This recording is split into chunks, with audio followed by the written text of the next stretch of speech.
The database essentials. Before you start learning the technicalities of SQL as a computer language, this chapter will discuss first what a database is and its fundamental characteristics. You will also be informed why the business world is driven to gather and manipulate data to bring forth more profitable income. Dito pa lang sinasabi na kung ano ba yung ituturo na kung ano ba talaga yung database, kung paano siya gamitin at ano yung kanyang characteristics. Database fundamentals.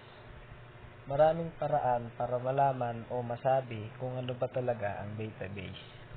In simple terms, it can be defined as a collection of items that can exist over a long period of time. Example ay yung card holder as a database na naglalaman ng business card na may iba't ibang information ng tao na unique or siya lang talaga yung meron, tulad nung person's name, job title, company name, contact number. Lahat naman tayo iba-iba yung contact number eh. Another one is a printed telephone directory, more popularly known as a yellow pages, that contain the name, phone number, and address of a registered resident living in a particular area. Some define database more professionally, hindi lang basta collection ng data or it is described as an organized tool capable of keeping data or information that you can retrieve in an effective and efficient way when the need arises. It can also be more strictly defined as a self-describing collection of objects that are integrated to one another. Pag gumawa ng representation ng mga physical or conceptual object, ito na yung matatawag nating record. From the previous example of your calling card holder, if you wish to keep track on your business contact, then you have to assign each business card a specific record. Tulad nga daw nung example kanina na calling card, na gusto mong malaman ulit or matrack mo ulit yung mga business contact, kailangan mo mag-assign or mag-set, ano pa mas madali, kailangan mo ng may specific na example ay number. Bawat isa doon may number, na bawat number is may iba't iba or specific na record. Every record contains multiple information of data. Sa bawat record, hindi lang isa, hindi lang dalawa, kundi maraming information or data ang nakasave or naglalaman ng maraming data, such as individual name, job title, company name, and address, phone number, and more that you will call the record's attribute. Database does not only contain the data that you need, but also what you call its metadata. Metadata, this is the information that defines and describes the data structure within the given database. That is why it was defined earlier as self-describing entity.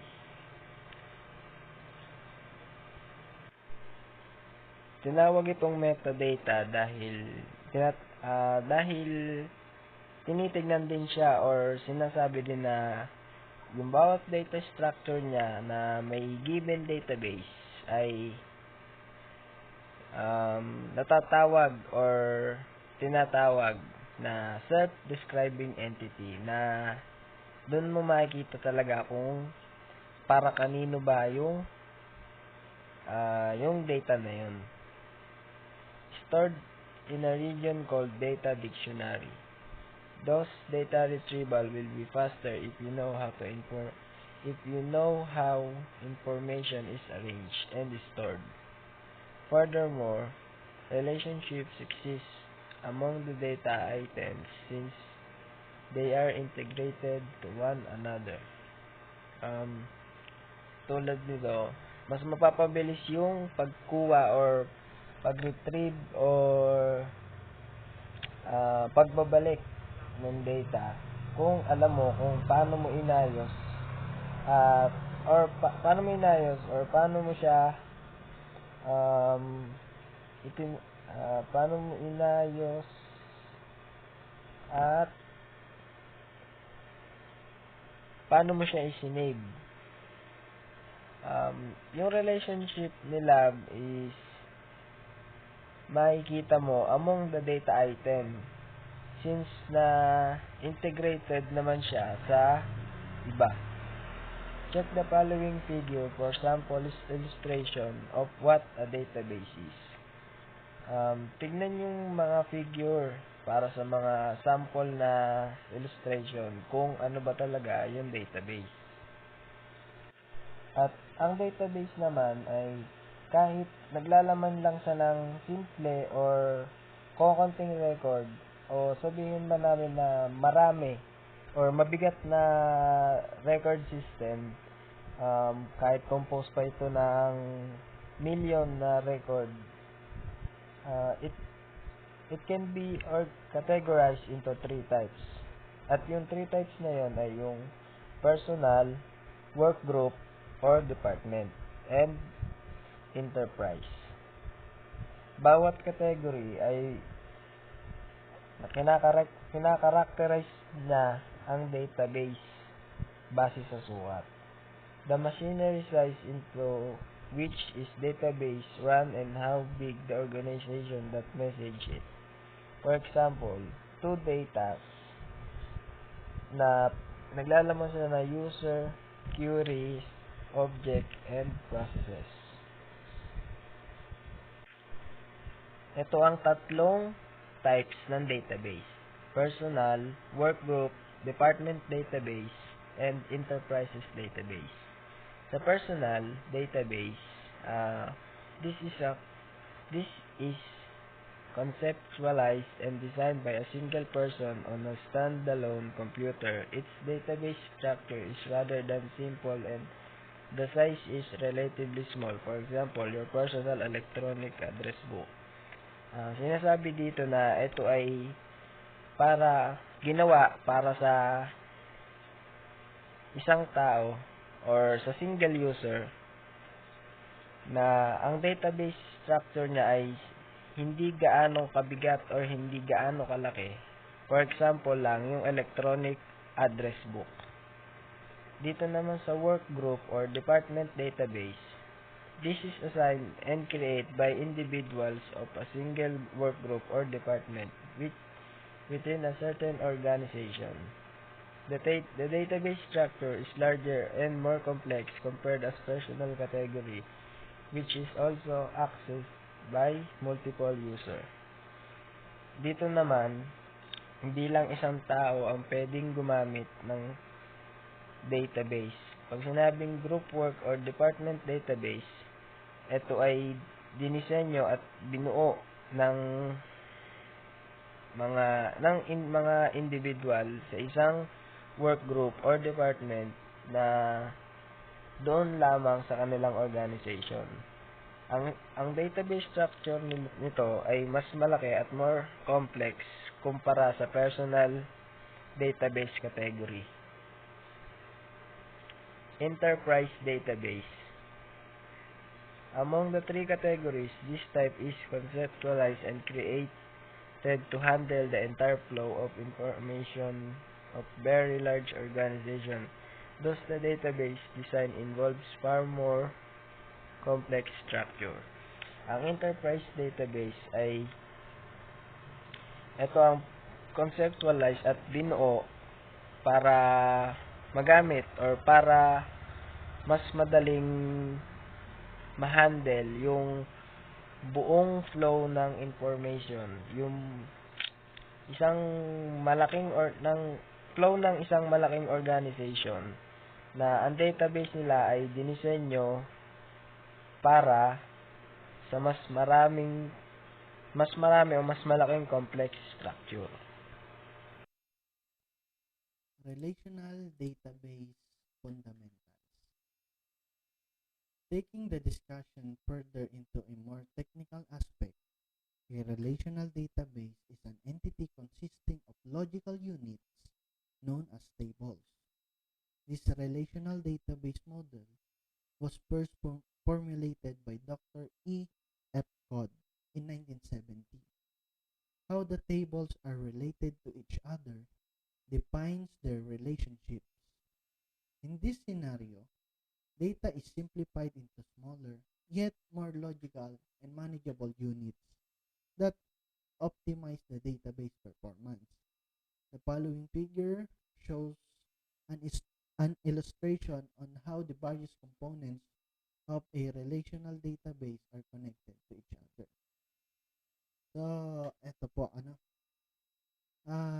makikita po natin na yung relational database ay una na ginawa noong 1970 by Dr. E. F. Codd.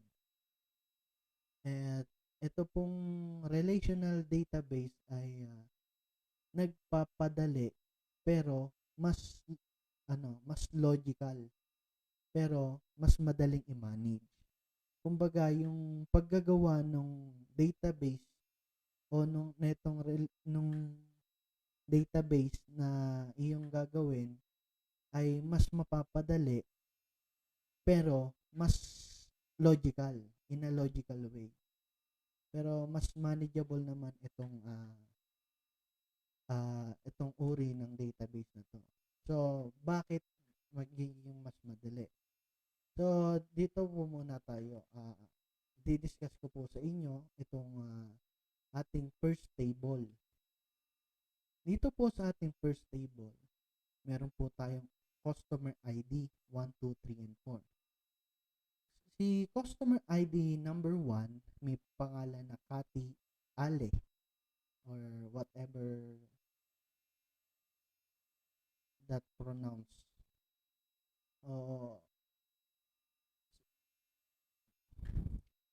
So, dito naman po tayo sa So, ipapaliwanag ko po sa inyo itong ating unang table. Itong ating unang table ay merong customer ID na row na merong value na customer ID 1, 2, 3, and 4. Dito sa customer ID number 1, meron ditong pangalan na Cathy Ale or Ale. Kahit ano.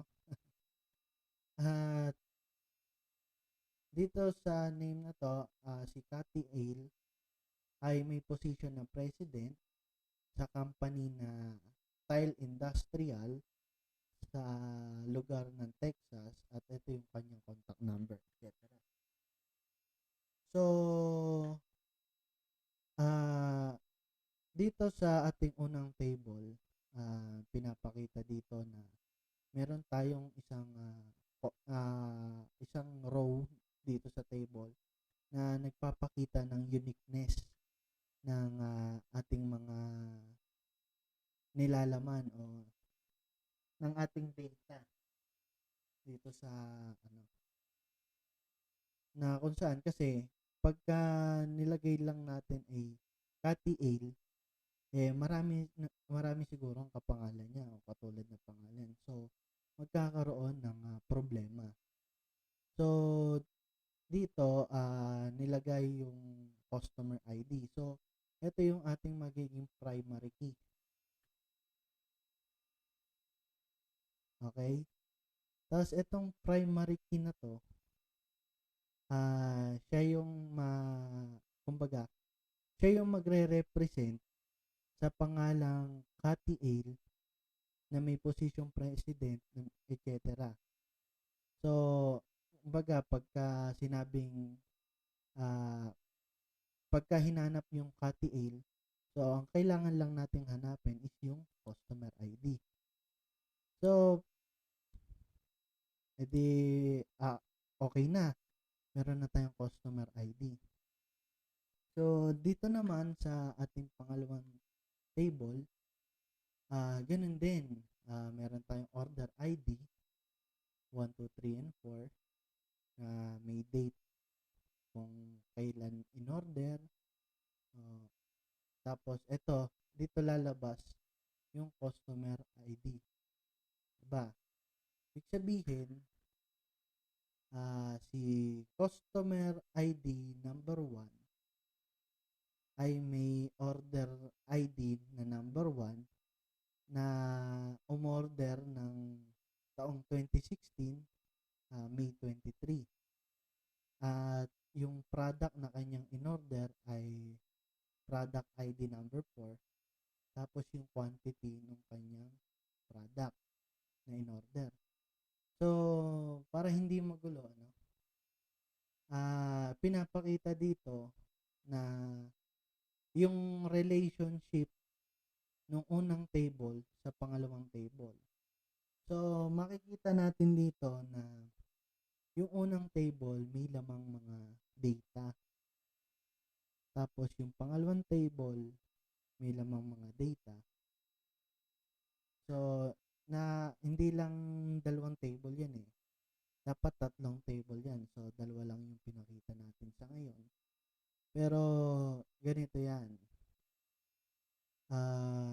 Siyempre, di ba, yung primary key natin dito sa table na to is yung customer ID. Dito naman sa table na to, ang primary key natin is yung order ID. Tapos, meron pa dapat na isang table, pero hindi ko na pinakita, yung table ng mga product.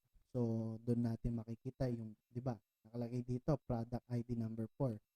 So, doon sa table na yung makikita natin kung anong uri ba ng product yun, magkano yung presyo ng product na yun, etc. So, dito pinapakita yung relationship. So, bakit? Kasi, ma-access mo siya sa ma-access mo lahat ng ma-access mo lahat ng data niya sa pamamagitan ng primary key. So, sana nagigets nyo, dito, di ba? Ito, explain ko sa inyo, babasahin ko. Yung order ID na number 1, merong order date na 2016-05-23, na ang customer ID ay number 1. So, number 1, nakikita si Cathy A. So, ibig sabihin, kapag ang customer ID ay number 1, so, papasok na agad yon in logical way na yung may order nung order ID na number 1 ay si Cathy A. Tapos, dun din papasok yung relationship ng product, kung anong uri ng product. So, kapag nilagay natin is product ID number 4, malalaman agad ni system kung anong klase ng product yung in-order niya. Tapos itong order quantity, ano na yan, given na yan. Kumbaga, yung umorder na ang magbibigay niyan. So, ito, nakalagay lahat yan sa database. Tapos ito, makikita nyo, dito sa pangatlo, nakalagay yung order ID number 1, customer ID number 1, at customer name. So, pag lumabas yan, halimbawa, nasa system ako, nilagay ko yung order ID number 1, customer ID number 1, tapos customer name number 1. So, makikita nyo dyan, o mare-recognize nung system kung ano yung order, sino yung umorder. At yung system na bahala na mag-produce o mag-output o magbigay ng output kung ano yung mga in-order, kung ano yung mga transaction na nilabas. Excuse me. So, ayun, yun lang. Sana na-gets nyo ang relational database na yung iba't ibang ito na lang. Yung iba't ibang table na may iba't ibang nilalaman ay maaari nyong ma-access sa magitan ng primary key at maaari nyong pagsamasamahin o matrack sa magitan lang ng mga primary key kagaya ng order ID at customer ID. So, yun lang. Sana naintindihan nyo at sana may natutunan kayo. Salamat. Database Management System. A database management system, or simply DBMS, is an important programming tool that consists of set of programs that define, manage and process databases and all applications associated to them. Through this, you are able to build a structure and operate on the valuable data that the database hold in a very efficient way. There are two main of types user that work at a DBMS. The conventional user who retrieves or modifies, that the administrator who is responsible for maintaining the structure of the database.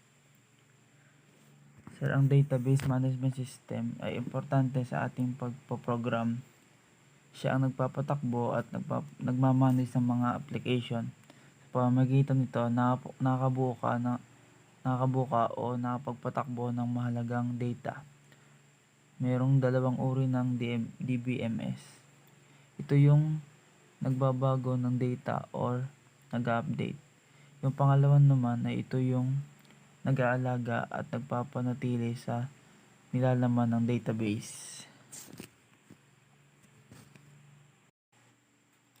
The following are the key features of a DBMS.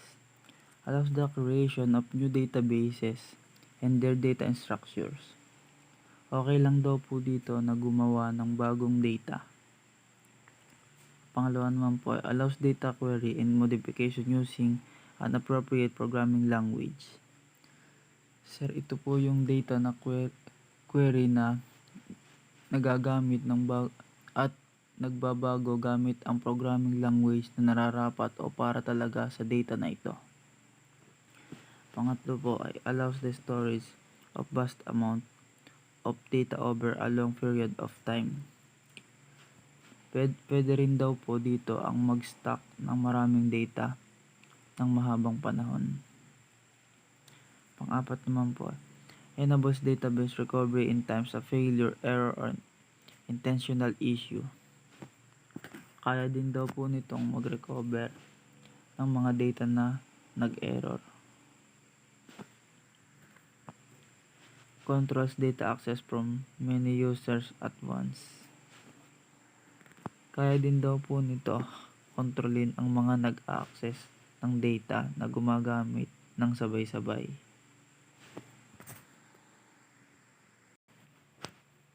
It was during the late 1960s when the first commercial DBMS appeared. It involved from file system that basically provided data storage for over a certain period of time.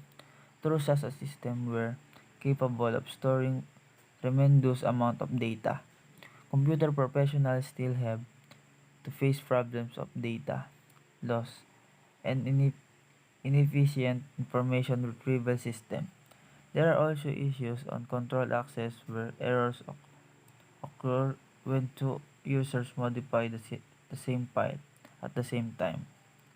Some examples of this application are airline reservation system, banking system, and corporation record keeping system, among others. Sa noong taon daw pong 1960s, una itong lumabas. Kaya daw po nitong system na ito na mag-imbak ng data kahit hanggang sa matagal na panahon. Pero ang system daw pong ito ay kahit nakakapag-imbak ng malaking data ay kapag nasira ito or nag-error, kailangan pa rin itong ayusin ng mga professional sa computer upang i-recover ang mga nawalang information or data. Meron ding issue sa pag-access kung saan naganap ang error kapag nabago ang dalawang gumagamit ng file ng sabay. Ang halimbawa nito ay ang application or airline reservation system, banking system at corporate record keeping system. With the advancement of technology in the market today, you can find numerous programs that will be suitable for your DBMS requirements. There are applications that run on small scale level like your personal computer or tablet. Some are built to run on a large and powerful equipment like those being used by multinational companies. Nevertheless, the ongoing trend in the DBMS to be executed on multiple platform or machine, whether large or small, that are interconnected to one another forming an immense scalable network. IT experts have also found ways on how store data using internet technology in powerful data centers or more popularly known as clouds. This is cloud can be public entity managed by a large company like Microsoft or Google, or a private one maintained and stored via internet within our organization. Marami na din daw pong mahanap ngayon na program na angkop sa inyong mga kailangan sa DBMS. May mga application na nagraran sa small scale level tulad ng inyong computer o tablet. Ang iba ay binubuo naman upang makapagparan at gumagamit ng mga magagandang klaseng kagamitan. At ito daw po ang ginagamit ng multinational companies.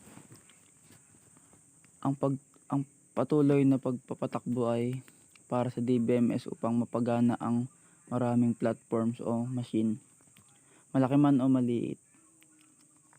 Ang mga IT expert daw po sir ay nakahanap o nakagawa ng paraan kung paano makapaglagay ng data gamit ang internet technology tulad ng clouds. Ang clouds ay pwedeng gamitin ng lahat. Ang nagpapatakbo nito o namamahala nito ay ang kumpanyang Microsoft o Google. Ito po sir yung isang example. Yung user 1 daw po ay nag-input ng data sa DBMS at ang user 2 at user 3 nag-input din po ng data sa DBMS. Yung tatlo pong itong nag-input ay may ipon dito sa DBMS at lahat sila mapupunta sa central database. Ito na po yung magpapaloob ng lahat ng data na maiipon niya.